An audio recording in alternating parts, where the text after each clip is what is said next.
1 Tessalonicenses. Parte 11. No vídeo anterior, estudamos as marcas de um pastor de almas, observando o cuidado de Paulo pela igreja de Tessalônica. Mesmo tendo sido forçado a sair da cidade por causa da perseguição, Paulo continuou profundamente ligado àqueles irmãos. Seu coração permaneceu em Tessalônica, velando espiritualmente pela igreja. Vimos que o verdadeiro pastor não busca primeiro o próprio conforto, mas o bem das ovelhas. Por isso, Paulo preferiu ficar sozinho em Atenas e enviou Timóteo para fortalecer, consolar e confirmar os crentes na fé. Inscreva-se no canal, ative as notificações e compartilhe este vídeo com outras pessoas. Juntos, podemos levar a palavra de Deus ainda mais longe. Veremos que as tribulações não são acidentes fora do controle de Deus. Elas fazem parte da caminhada cristã e estão dentro da agenda soberana do Senhor. Vamos ao conteúdo. As tribulações da igreja. O apóstolo Paulo aborda 3 verdades sobre as tribulações que atingem a igreja. As tribulações fazem parte da agenda de Deus. As tribulações não são acidentes, mas apontamentos de Deus em nossa vida. Temos de esperar sofrer por amor a Cristo. Porque vos foi concedida a graça de padecerdes por Cristo e não somente de crerdes nele. Filipenses 1 verso 29. E não devemos estranhar a perseguição, mas considerá-la parte normal da vida cristã. As perseguições visam ao nosso fortalecimento na fé. Estas coisas vos tenho dito para que tenhais paz em mim. No mundo, passais por aflições, mas tende bom ânimo, eu venci o mundo. João 16 verso 33. E não somente isto, mas também nos gloriamos nas próprias tribulações, sabendo que a tribulação produz perseverança. Romanos 5 verso 3. Paulo já havia alertado a igreja sobre a inevitabilidade das provações. Os crentes são perseguidos porque eles não são deste mundo, eles são chamados do mundo. Eles estão no mundo, mas não são do mundo. Eles não amam o mundo, não são amigos do mundo, não se conformam com o mundo, por isso o mundo os odeia. Se vós fosseis do mundo, o mundo amara o que era seu, como, todavia, não sois do mundo, pelo contrário, dele vos escolhi, por isso, o mundo vos odeia. João 15 verso 19. A vida dos crentes expõe e denuncia os pecados do mundo. Os crentes são perseguidos porque o mundo não conhece a Deus Pai nem a Cristo, nosso Salvador. Isto farão porque não conhecem o Pai, nem a mim. João 16 verso 3. Os crentes são perseguidos porque o mundo está enganado quanto a Deus e quanto aos próprios crentes. As tribulações trazem inquietação à igreja. Quando a igreja deixa de olhar a vida na perspectiva de Deus, ela fica inquieta, perturbada e desanimada nas tribulações. O verbo grego sainomai traduzido aqui como inquietar é raro e sua interpretação causou dificuldade aos comentaristas antigos. Era usado desde os tempos de Pílmero para referir-se ao abanar do rabo de um cachorro, e daí surgiu o sentido metafórico de bajular, lisonjear, adular. A ideia é que o inimigo com frequência lisonjeia o cristão a fim de fazê-lo desviar-se. Satanás disse a Eva que, se ela comesse do fruto, seria como Deus, e ela se deixou enganar por sua lisonja. Satanás é mais perigoso quando bajula do que quando mostra sua ira. Satanás é especialista em usar estratagemas para persuadir os crentes a abandonarem a sua fé em Deus nos tempos de prova. Enquanto Deus visa nos fortalecer por meio das tribulações, Satanás tenta nos destruir através delas. Satanás sempre vai sugerir que é impossível amar a Deus mais do que o dinheiro, a família, a saúde e os amigos. Foi essa a tática que ele usou para tentar derrubar Jó.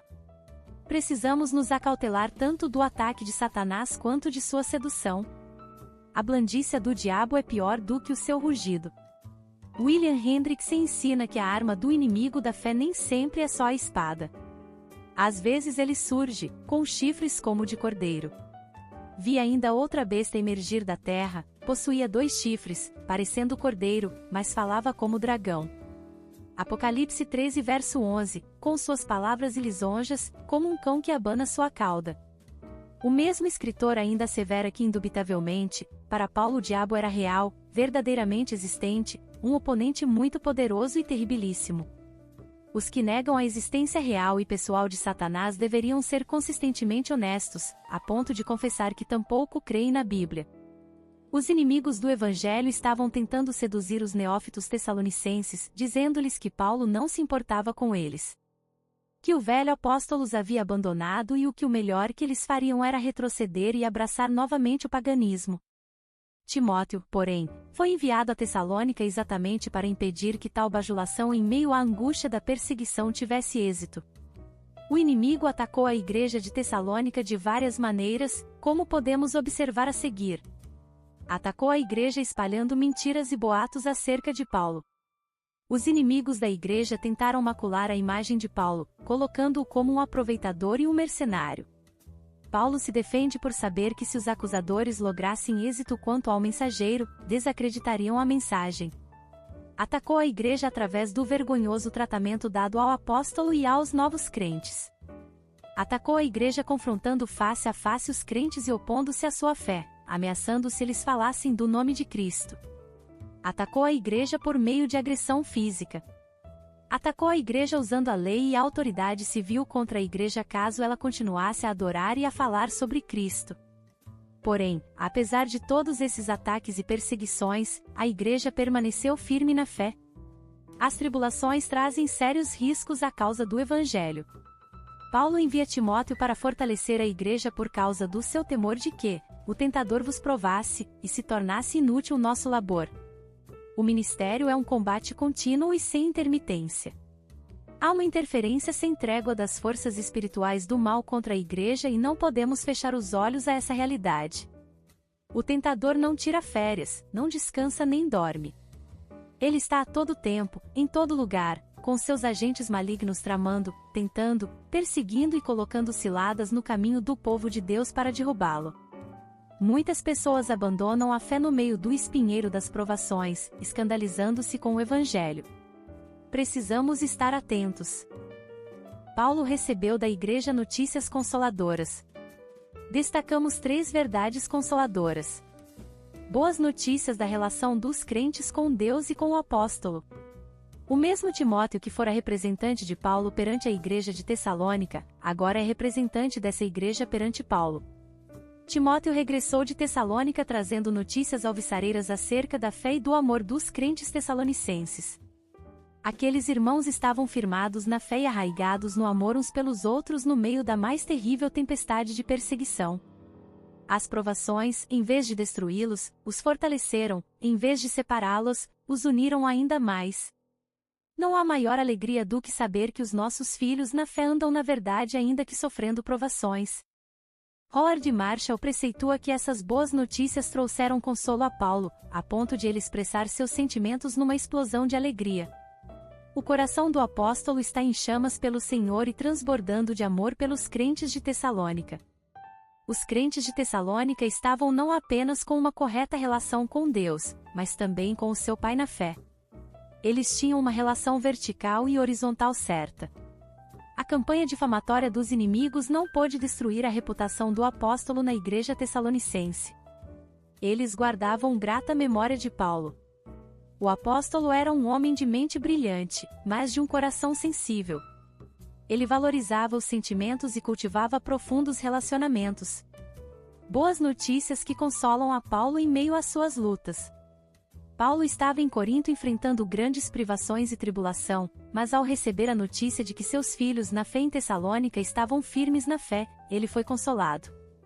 Paulo abre as cortinas da sua alma e escancara sem rodeios as suas carências emocionais. Ele não é um super-homem nem um super-crente. Ele tem sentimentos. Ele tem necessidade de consolação. Ele precisa também ser encorajado. Os líderes também precisam ser encorajados. Eles podem sofrer todo tipo de ataque externo e todo tipo de privação, mas se forem consolados e encorajados pela igreja enfrentam com galhardia qualquer situação. Boas notícias que revitalizam o coração para continuar a obra. O apóstolo, ao receber as boas novas dos crentes tessalonicenses, escreve: porque, agora, vivemos, se é que estáis firmados no Senhor. O coração de Paulo está em chamas para o Senhor e ao mesmo tempo está transbordando de terna afeição pelos crentes de Tessalônica. A firmeza na fé daqueles crentes novos e perseguidos traz um novo alento para o coração do velho apóstolo. Relacionamentos contam muito. Isso era uma espécie de oxigênio que dava maior fôlego ao apóstolo para continuar seu trabalho. O que desgasta um obreiro não são os problemas externos, mas as intrigas internas. Privação e tribulação não o desencorajam. Circunstâncias adversas não podem tirar-lhe a alegria e o entusiasmo de prosseguir. Porém, ele precisa ver a igreja caminhando firme em amor e firmada na fé. Obrigada por assistir até aqui, não percam os próximos vídeos.